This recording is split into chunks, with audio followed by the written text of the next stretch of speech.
Naoya Monster Inoue. Pagkatapos napanood ng personal ang laban ni Junto Nakatani, naging sobrang prangka at sinabing mabagal itong si Nakatani. Kaya Naoya Inoue, gusto na niya ipakyat sa super bantamweight si Nakatani.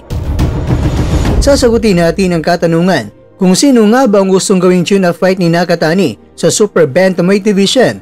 Itong si John Riel Casimero na nga ba? Tulad ng ibinalita ng iba, Casimero pinakakagulatan naman inamin at nagpalabas ng kanyang hinaing. Dito po galing mga kwentong balitang iba bagi ko sa inyo. Kaya tara, kwentuhan na!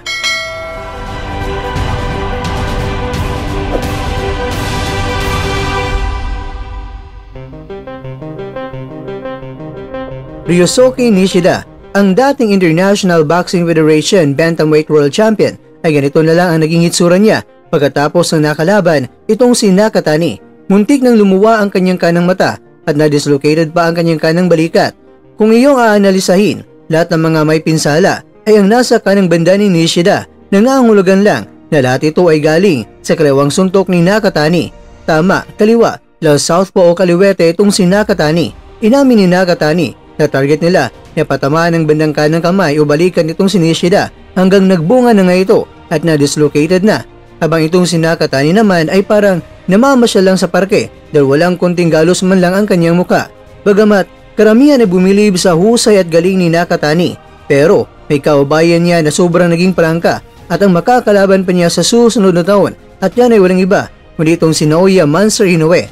Ayon kay Inoue, mas magiging katakot-takot itong si Nakatani kung ang pag-uusapan ay ang kanyang lakas kung aakyat na sa 122 pounds o sa super bantamweight division. Ang nakikita ni Inoue ay kinakailangan na talaga na umakyat na si Nakatani sa super bantamweight. Nakitang-kita na niya ang kabagalan ni Nakatani sa bantamweight division. Pero hindi natin alam mga kwento kung nang iinis lang ba itong si Inoue o ano ang kanyang pakay na sinabi niya na itong si Nakatani kapag umakyat na ay babalik na ang kanyang bilis. Ang nasa realidad kasi mga kwento, kapag ang isang buksingero ay umaakyat ng timbang ay hindi talaga ideally na biglang bibilis dahil syempre nadaragdagan ng timbang. Iba yung umakyat ng timbang pero dala-dala pa rin ang bilis tulad ni Pacman. Ilang dibisyon inakyat pero dala-dala pa rin niya ang kanyang bilis. Hindi yung kapag aakyat na ng timbang ay doon na bibilis. Pero hindi natin alam mga kwento kung ano nga ba ang intensyon ni Inoue dito. Pero talagang sinabi niya na mabagal na itong si Nakatani sa bantamweight base sa kanya nakita na laban kay Nishida. At katunayan nga mga kwento, winelcome na ni Inoue ng advance itong si Nakatani sa super bantamweight at masaya daw si Inoue dahil may makakalaban siyang malakas at kababayan rin niya na hapon. Samantala, target ng team Nakatani, naakyat na rin sa super bantamweight ng mas maaga para mas maaga rin na maganda dahil sa super bantamweight target nila na lalabanan itong si Inoue sa susunod na taon. Kaya bilang parte sa plano ng pag-akyat ng timbang, yung paghanap ng makakalaban bilang tune-up fight, kaya dito na pumasok ang usapin kung sino nga ba ang pipiliin ng team Nakatani.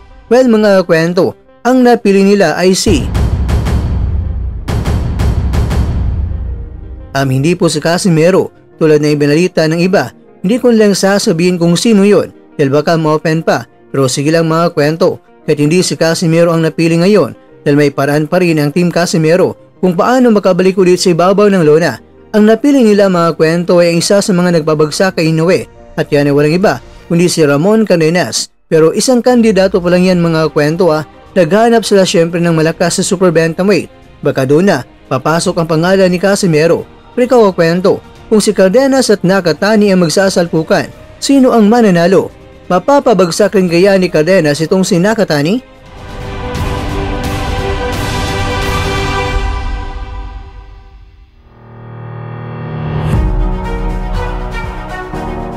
Mga kakwento, babasahin ko na lang ang matinding revelasyon ng Cuadro Alas dahil sinabi niya na huwag kayong mag-alala mga boss. Hindi nakanginig kahit konti sa balahibo ko yan. Mga ginagawa nila, mga fake accounts naman mga yan. Wala yan sa mga problema na dinanas ko noon. Ginawan ako ng kaso na hindi ko naman ginawa. Akalain mo, may ni-rape daw ako. Ang dami nilang ginawa. Hindi ko makakalimutan yan. Yung idol nila, hindi man lang ako tinulungan sa mga taong pilit ako sinisira. Bandera ng Pilipinas ang dinadala ko. Tapos, sisirain lang ng mga yan ang pangalan ko.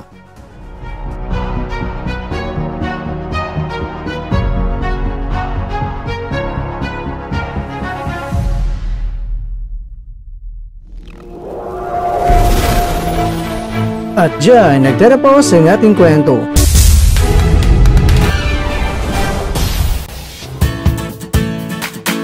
Maraming salamat mga kakwento sa inyong panonood. Pero baka naman mga kakwento ay nagustuhan niyo po ang kwento natin ngayon. Baka pwede niyo po akong mabigyan dyan ng like, subscribe at pa-click na rin sa bell button.